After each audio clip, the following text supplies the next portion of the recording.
Armed with a new serve and a dose of cautious optimism, Novak Djokovic resurfaced in public for the first time since Wimbledon as the most interesting exhibit of the Australian Open's walking wounded. The six-times Melbourne champion played in not just one exhibition tournament but two on Wednesday as he prepares to take his unaccustomed seeding of number 14 in Thursday morning's draw. That was two more than managed by former champion Stan Wawrinka, whose participation remained uncertain after he withdrew from the pre-Open tiebreak tens event, a quick-fight T20-style form of the game. Novak Djokovic beat world number 5 Dominic Thiem to mark his return to competitive tennis. He has been recovering from a knee injury, although the official reason yesterday was shoulder problems. The Swiss could join Andy Murray and Kei Nishikori on the star absentee list. Djokovic has taken to wearing a sleeve on his right arm after contending with elbow issues which last saw him pull out of his Wimbledon quarterfinal on the same day that Murray played his last proper match.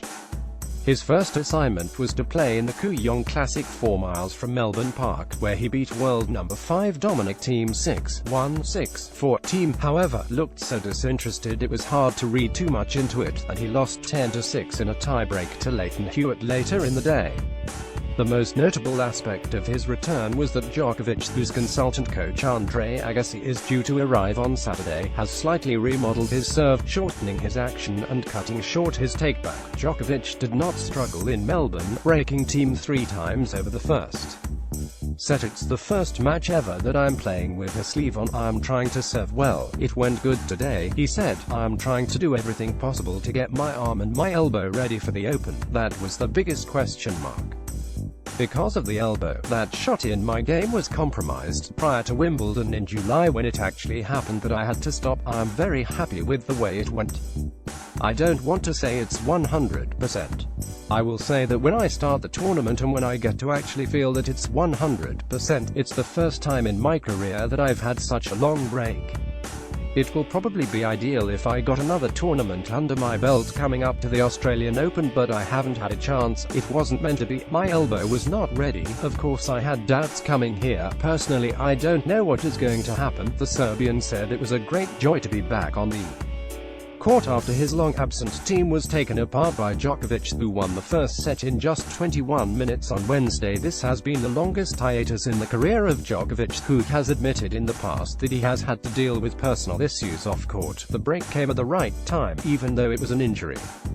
My wife was pregnant for the second time, he said. I'm going to applaud her as well because she has been through a difficult time. Once a man is alongside a woman in labor and sees first-hand what a woman goes through, you give even more respect and appreciation for them, and so I love my wife. I sent her all my love and kisses. Djokovic is desperate to be ready for the Australian Open, which he called the big one. His troublesome elbow meant he still had to wear a sleeve over the joint during the match as the qualifying got underway. Laura Robson was dealt a second blow in 24 hours when she was unable to get into the 96-woman field, trying to make it into next week's main event proper.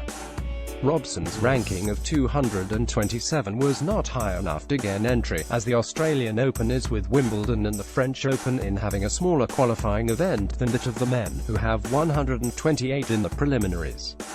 Only the US Open have parity in this respect, and the historic anomaly of the status quo was criticized by British Fed Cup captain Anne Keohsevong, who tweeted that it was not right. Keohsevong has this week overlooked Robson for her four-woman squad for next month's week of Euro-Africa Zone promotion matches, preferring the higher-ranked Katie Boulter and doubles specialist Anna Smith to support Jo Konta and Heather Watson, who has had a decent week in Hobart.